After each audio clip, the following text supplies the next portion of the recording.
Magandang hapon mga ka-happy hour. Narito ang mga balita para sa MBC TV Network News Update 5 PM edition.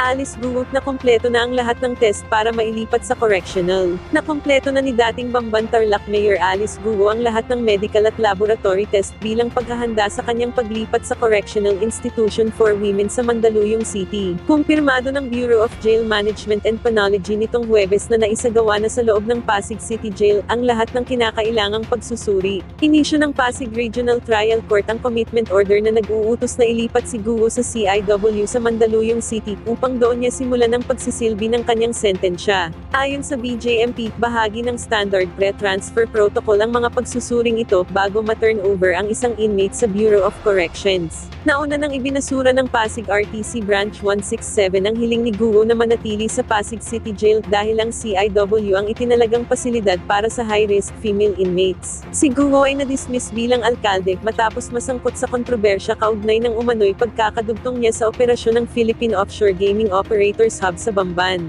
Nahaharap din siya sa mga kasong kriminal at administratibo kabilang ang falsification at paglabag sa immigration laws matapos questionin ng Senado ang kanyang tunay na pagkakakilanlan.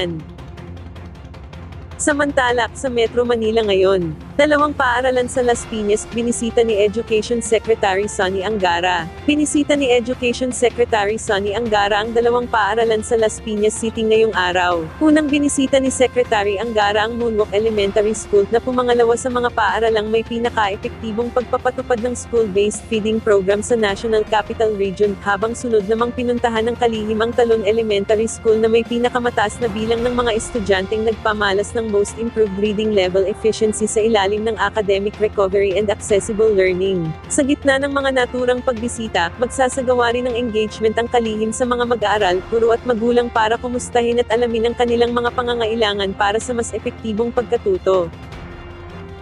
Ating alamin ang mga latest update mamayang alas 5:30 ng hapon sa programang Metro Manila Ngayon, Afternoon Edition. Bago tayo magtapos, narito na ang Christmas countdown ngayong araw ng Biyernes. 20 days na lang, Pasko na. At yan ang mga balita para sa MBC TV Network News Update 5 PM edition. Samahan ninyo kami bukas mula alas 9 ng umaga hanggang alas 5 ng hapon.